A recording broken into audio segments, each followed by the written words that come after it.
पण शेतकऱ्यांना सुद्धा अनेक अतिशय चांगले निर्णय आम्ही घेतले. शेतकऱ्यांना 7.5 हॉर्सपावरपर्यंत विजेचं शेतीचं वीज बिल आम्ही माफ केलं. 12,000 रुपये वर्षाला किमान सन्मान योजना शेतकऱ्यांच्या खात्यावर देण्याचा निर्णय आम्ही घेतला. अशा अनेक योजना या युती सरकारने आणल्या. म्हणून आमचा लोकप्रतिनिधी कसा असला पाहिजे, जिल्हा परिषद पंचायत समितीचा सदस्य तो तर विकास काम करणारा असलाच पाहिजे. विकास ही निरंतर प्रक्रिया आहे. एकदा रस्ता केला की 5 वर्षांत तो खराब होणार, तो रस्ता पुन्हा करावा लागणार.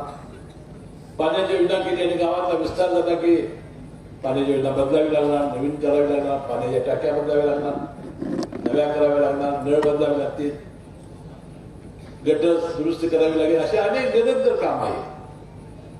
मी कागद विधानसभा मतदारसंघाचा सलग 6 वेळा निवडून आलेला आमदार आहे आणि अजितदादा जेवढे वर्ष मंत्री होते राष्ट्रवादी काँग्रेस झाल्यानंतर तेवढे वर्ष मी 22 वर्ष त्यांच्यावर मंत्री म्हणून काम केलं, ते सोडून गेले आम्हाला. हे कशामुळे घडू शकलं? माझ्यासारखा एक सामान्य कार्यकर्ता 30 वर्ष सलग कसा निवडून येऊ शकतो? म्हणून माझा साधा कानमंत्र आहे की फक्त विकास कामं करून मतं मिळतात यावर माझा विश्वास नाही केली तर पाडतात हे मला माहिती आहे. पण मतं लोक देतील त्याची खात्री नाही. आपण जोपर्यंत लोकांच्या सामान्य माणसात जे आपले घटक कोण आहेत, आपला घटक आहे शेतकरी, आपला घटक आहे युवक बेरोजगार, आपला घटक आहे युवती, आपला घटक आहे ज्येष्ठ नागरिक, असे सगळ्या दीन दलित अशा लोकांच्या मध्ये आपण मिसळणार नाही. त्यांच्या सुखदुःखामध्ये सामील जर झालो नाही तर लोक थारा देत नाही. त्यांच्या समस्या आपल्या समस्या असल्या पाहिजेत, त्यांच्या अडचणी आपल्या अडचणी असल्या पाहिजेत, त्यांच्या समस्येसाठी तुम्ही 24 तास उपलब्ध असलं पाहिजे. तुम्हाला ठेच लागली की आम्हाला कळालं पाहिजे, असा आमचा लोकप्रतिनिधी असला पाहिजे. या सगळ्या जिल्हा परिषद सदस्यांना आणि पंचायत समिती सदस्यांना सांगेल तर हे निवडून आलेले आहेत, त्यांना आता फक्त गुलाल लावायचं बाकी आहे. पण मी त्याला विनंती करेन, तुम्ही निवडून आल्यानंतर फक्त विकासाचं काम करा, पण या लोकांच्या समस्या जाणून घ्या. मी 99 साली पहिल्यांदा आमदार झालो आणि माझ्याकडे खातं आलं विशेष सहाय्य. मी पंचायत समिती कार्याचा सभापती होतो. मी बघितलं होतं की ही योजना कशी, यामध्ये त्रुटी काय. मी आलेल्या या खात्यात मी घेतल्याबरोबर विधवा भगिनी नवरा मेल्याचं सर्टिफिकेट आणल्यावर पेन्शन कायदा या संजय गांधी निराधार मी आणला. जी प्रत्येक त्या भगिनी होती नवऱ्यानं सोडलेली, पहिल्या वेळेस सोडची कोर्टात आणायची होती, तो कायदा मी बदलला. गावातला कुणी प्रमुख माणूस सरपंच पोलीस पाटील तलाठी ग्रामसेवकांनी लिहून दिलं की अमुक भगिनी पर्यंत त्या नवऱ्यानं सोडलेली आहे, त्याला पेन्शन कायदा राज्यामध्ये आला. 65 वर्षाच्या वरचे आई वडील ज्याला मुलं बघत नाही, सुना पोटाला घालत नाही, औषधाला पैसे मिळत नाही, किती दुःख डोंगरा एवढं होतं. महाराष्ट्राला जे देशातलं पहिलं राज्य आहे की 65 वर्षाच्या वरच्या आईला निवडणारा एकत्रित देणारी पेन्शन योजना राज्यामध्ये आणली.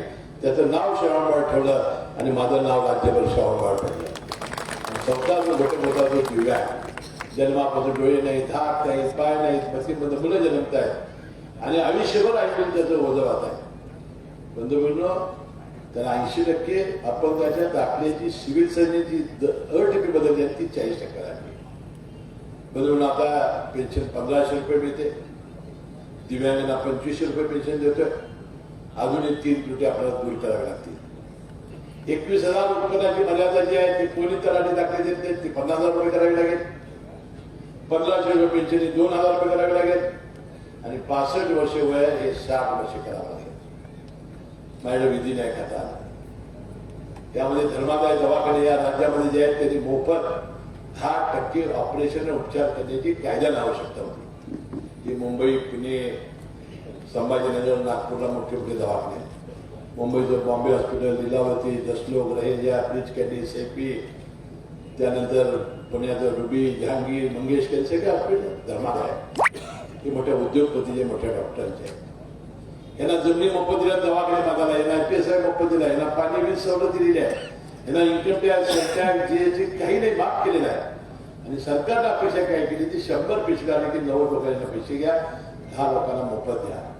एखाद्या गरीबाच्या घरात हृदयविकार आला आणि त्याला ऑपरेशन पाहिजे आली, मेंदू, मणका, कॅन्सर, किडनी, लिव्हर, ब्रेन लाखो रुपये लागतात एका वेळेला. ही गरीब माणसं आणणार कुठं? घरं, दारं, सोनं, नाणं, जमिनी विकून सुद्धा पैसे जुळणी होत नव्हती.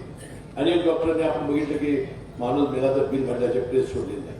मी कायदा आला शेकडो कोटी सवलती देऊन हे सरकार हे दवाखाने ते गरिबांचे उपचार करणार नसतील तर 6 महिन्याची तुरुंगवासाची शिक्षा आणि 50,000 रुपये दंड करणारा कायदा आहे राज्यात आला.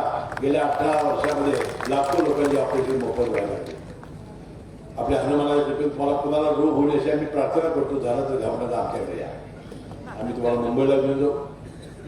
मोठ्या दवाखान्यामध्ये ऑपरेशन करून तुम्हाला सुखरूप बांधून सोडण्याची जबाबदारी हसन मुश्रीफांनी आमच्या या सर्व सदस्यांनी घेतलेली आहे. चिंताच करू नका त्याबद्दल. कारण जर राहण्याची व्यवस्था आपली आहे त्याला आपल्याला 13-14 माणसं आम्ही तिथे ठेवलेली आहेत आणि एखाद्या दवाखान्याने ऐकलं नाही तर त्याला तुरुंगात कसं घालायचं माहिती असल्यामुळं ते निमूटपणानं आमचं ऐकतात. बरं तिसरं कर्तव्य आता त्याला अजून 2 सवय मला जाताना तेवढं सांगतो. तिसरं जे खातं ते कामगार म्हणजे खाती आली एकूण 20 त्यातल्या 3-4 खात्याचं प्रामुख्याने मी सांगतो की जो आपल्या गरिबांच्या समस्येचा एक निराकरण करणारं एक व्यवस्था आहे. त्या कामगार खात्यामध्ये बांधकाम कामगार कल्याण मंडळ स्थापन करण्याचं भाग्य मला लागलं. राज्य सरकारच्या तुझीला एक पैशाला हात लावला नाही. 10 लाख रुपयापेक्षा खाजगी बांधकाम असेल बंगल्याचं घराचं सरकारी असेल रस्त्याचं 10 लाखाच्या वरचं कसलंही बांधकाम रस्ते असतील कामगार असतील धारणं असतील टावर्स असतील मेट्रो असेल ट्रेन असेल त्याला 1% सेस म्हणजे जयसिंगराव चव्हाणला सुद्धा माहिती आहे तो कंत्राटदारांना भरण्याची सक्ती आपण केली. मी या खात्याचा मंत्री होतो तेव्हा 6,000 कोटी रुपये जमलेले होते. मी गेल्या विधानसभेच्या निवडणुकीची चौकशी केली तर 15,000 कोटी रुपये जमलेले आहेत. ते सर्वोच्च न्यायालयाच्या निर्णयाप्रमाणे नॅशनल बँकेत ठेवायच्यामुळे 66% व्याज मिळत आहे. त्याशिवाय कामं प्रचंड सुरू असल्यामुळे महिन्याला 300-400 कोटी सेस गोळा होतो. एवढ्या प्रचंड रकमेमधून आपण या कामगारांच्या पोट कल्याण करणाऱ्या योजना आणल्या. त्यामध्ये आपण गवंडी घेतला, सिंटरिंगवाला घेतला, लोहार घेतला, सुतार घेतला, कुंभार घेतला, वडर घेतला, वायरमन घेतला, फॅब्रिकेटर घेतला, काच बसवणारा घेतला, फरशी बसवणारा घेतला, लादी बसवणारा घेतला, रोजगार जाणारा करा, कालव्यावर काम करणारा धंदावर सगळ्यांना समावेश करा. नोंदीत योजना आणल्या ऑनलाईन. नोंदी झाल्यावर 2 पेट्या दिल्या होत्या आपण संरक्षित आणि अत्यावश्यक साहित्याच्या. त्याच्या एका लग्नाला 21,000 रुपये मंडळ देते ऑनलाईन. त्याची पत्नी गरोदर असेल आणि बाळंतपणा असेल 15,000 नैसर्गिक बाळंतपणाला. शिजलीसाठी 20,000 हे मंडळ देते.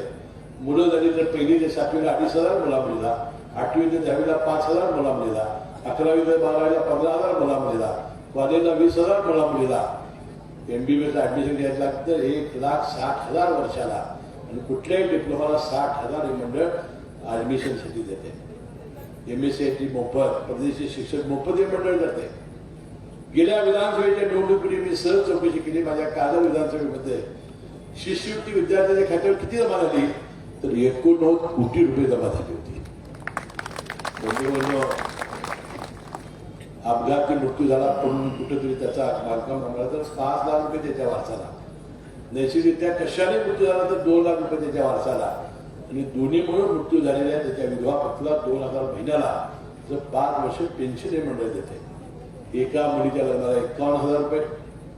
ग्रामीण भागात घर बांधायचं झालं तर 2 लाख, शहरी भागात बांधायचं झालं तर 2.5 लाख हे मंडळ देते. म्हणून मी दुपारच्या वेळेला ह्या कामगारांना ताजं सकस अन्न मिळावं म्हणून मी मध्यान्ह भोजनाची योजना आणली. ते सेंट्रल किचनमध्ये कॉन्ट्रॅक्टरनं शिजवायचं आणि साईटवरून वाढायची योजना होती. तिची शाकाहारी होती. आमचे कामगार खाटकूट खाणारे म्हणजे जेवण राहायला लागलं, आंबायला लागलं, कॉन्ट्रॅक्टर तेज वाढायचं आणि मग पुन्हा सरकारचे बदनाम व्हायला लागले म्हणून आम्ही सुरू केलं 30 प्युअर स्टेनलेसच्या भांड्याचा सेट 10,000 रुपयाचा लग्नाला रुपवत देतात तसं द्यायला सुरू केलं. अशा अनेक योजना आपण आणल्या. आता मग मी एवढं कसं विस्तारानं कशाने सांगितलं हे जर काम हे आता जो आनंद माणूस आहे त्याला कसं समजणार, या योजना कशा कळणार, अधिकारी दाखले देणारा दाब कसे देणार, ही जबाबदारी ह्या यांची आहे. हे आता जिल्हा सदस्य पद्धतीने निवडून आलं समजलं मी नुसतं गुलाम लावायला सिलेक्टर आहे.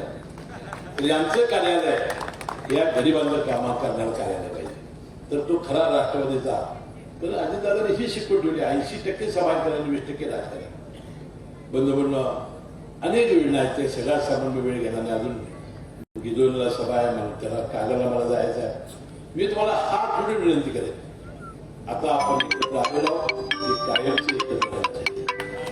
आणि कायम की गडिंग्लज आणि चंदगड 2 मतदारसंघ व्हावे आणि ह्या दोन्ही आमदार व्हावे अशी प्रार्थना करतो. म्हणजे माझं काम सोपं होईल.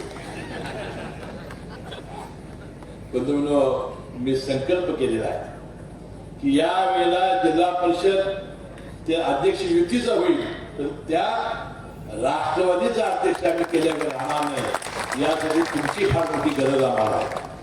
तुमचे 4 जिल्हा परिषद सदस्य प्रचंड मताने निवडून आले पाहिजे. पंचायत समितीचे 8 सदस्य, जसं चंदगडमध्ये आज मी जाऊन मनोगत व्यक्त केलं, ते करण्यासाठी आपण सर्वांचे सहकार्य करावं अशी मी विनंती करतो.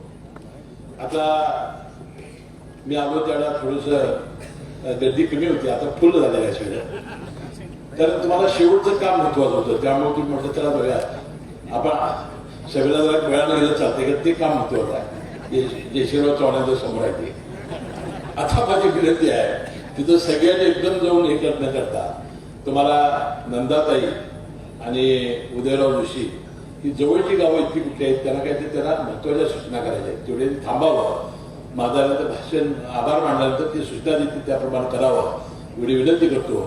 तर शपथ घालतो की येणाऱ्या 7 तारखेला घड्याळ चिन्हासमोरच्या बटणासाठी रात्रीचा दिवस करा, हाडाची काढ करा, रक्ताचं पाणी करा एवढी विनंती करतो. आपली रजा करतो. जय जय महाराज.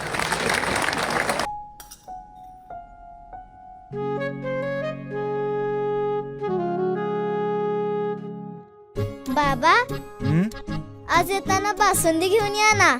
अगं, कालच आपण आईचा वाढदिवस होता म्हणून आणली होती ना. ऐकलं, गोकुळची बासुंदी पुन्हा खावीशी वाटतेय. खरं सांगू, मलाही खावीशी वाटतेय. पुन्हा पुन्हा खावीशी वाटणारी गोकुळ बासुंदी.